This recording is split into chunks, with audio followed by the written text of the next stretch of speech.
Oh, hello, my friends. It's another episode of the O Wrestling Podcast. I am your host, CW. Wow, that was very exacerbated.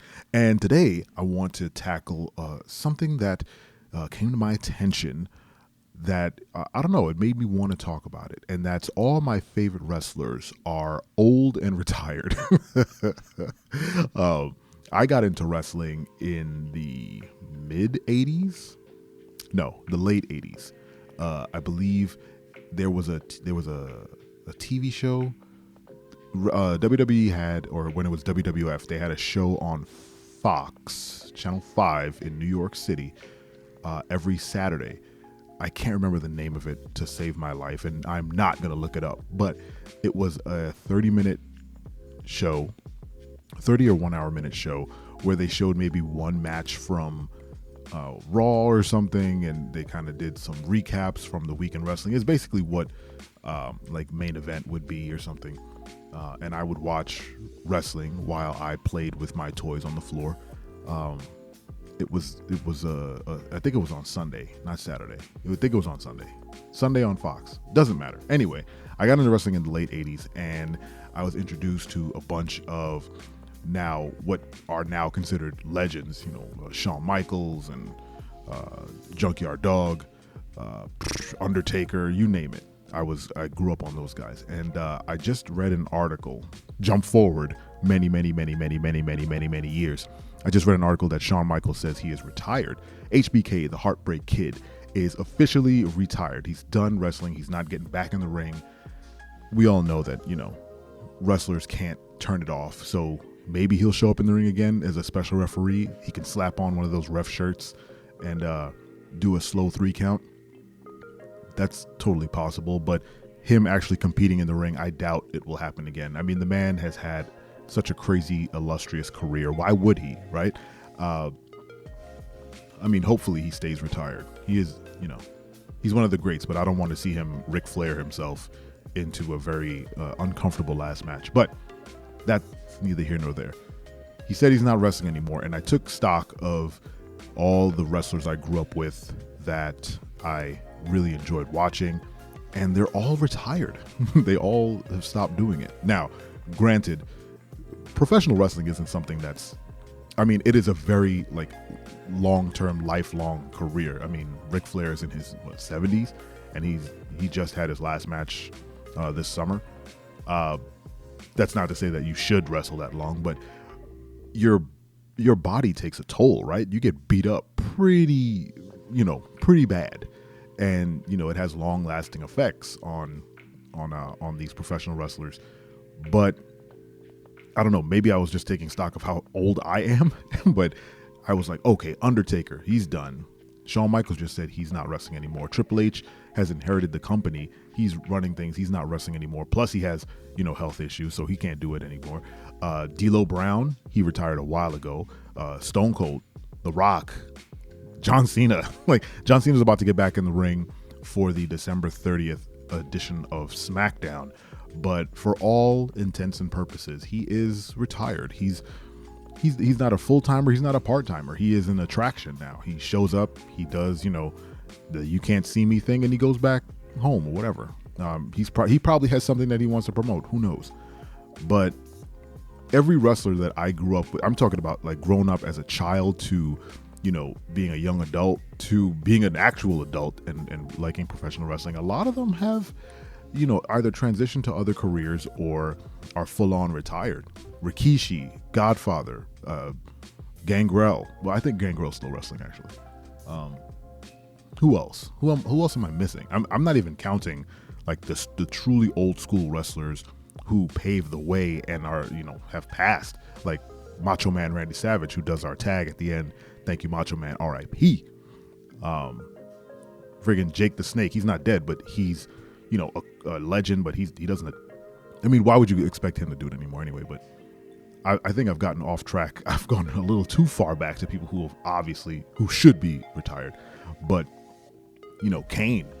Kane's out there wilding out, being a mayor. It's just the amount of Attitude Era stars who have retired, the amount of what do you call the era right before the Attitude Era? I don't remember it having a name, but whatever that era was, those guys and gals, they've all, taken it back. Come on, Lita, Amy Dumas, are you kidding me? One of the greatest wrestlers WWE has ever had. She's just retired, got hurt, retired. Edge retired for a while there. He came back to an immense pop. Go check out our Royal Rumble, best Royal Rumble episode for more on that. Yeah, I was just looking at the landscape of professional wrestlers that I enjoyed and, had some really great times watching, and, a majority of them are just not doing it anymore. And of course they have to make way for, the younger generation to come in and do their thing. But even some of those guys, some of the younger guys are coming up on, being vets. I would say someone like Austin Creed, who's been doing it for a very long time. He's still a young guy, but I would consider him and Kofi vets. They're the New Day. They do their thing. He said on one of his episodes of Up, Up, Down, Down, he's like, anytime, doesn't matter where you put him in the card, they're the main event, and he's not wrong. They draw, they have the fans behind them. They're vets, but they're also super young. Well, Kofi's not super young, but Xavier Woods, crazy young. Tyler Breeze, I don't think he's wrestling anymore yet, but yeah, they've been doing it for a while. And the wrestlers that they came up admiring are now retired as well. So it's not a bad thing, but it was a moment for me to be like, oh, and I appreciate all the time and energy that these performers put into their craft and kind of going out there every other day, being away from their family. Like these wrestlers do a lot. And the fact that they get to just now chill out and, not hurt themselves anymore and still make money in the business is great. Because come on, The Undertaker went on a full-on tour when he retired. When he was done with the business, he fully capitalized on. I don't know whose idea it was.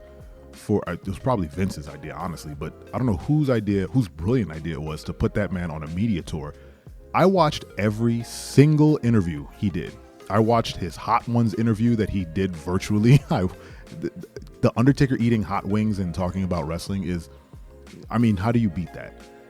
The man went on a crazy media tour and the man drew, and it led to him having his own one-man show. I want to stop for one moment and just ask anyone who's listening who grew up on The Undertaker, did you ever think that The Undertaker, the Phenom, the dead man, would ever have a one-man show where he just told stories on stage? No, because you thought growing up that was a real mystical dead man who would bury his opponents. That's how dedicated to the gimmick he was. He was in it. I don't know anyone else who was that deep in their gimmick. Maybe Rowdy Piper and like those old school heels, because they used to catch heat going through airports, and they would sell it. Maybe Haku. I'm pretty sure Haku never had a gimmick. I think he was just him, and he was just so intense that they say, to make a perfect gimmick, just take yourself and turn it up to 11.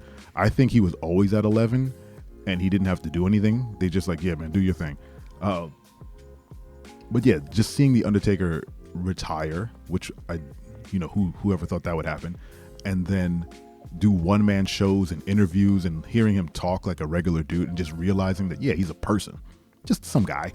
He's just a tall, big guy with, some athleticism and a penchant for the theatrical. Fantastic. Anyway, well, what wrestler did you get surprised that got retired? I don't know how to end this episode. Anyway, subscribe to the podcast, leave a comment, hit the bell.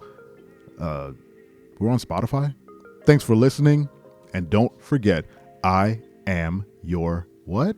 I'm your friend, but if I ever see you in the ring, I can beat you. Don't you know? Yeah, yeah, yeah.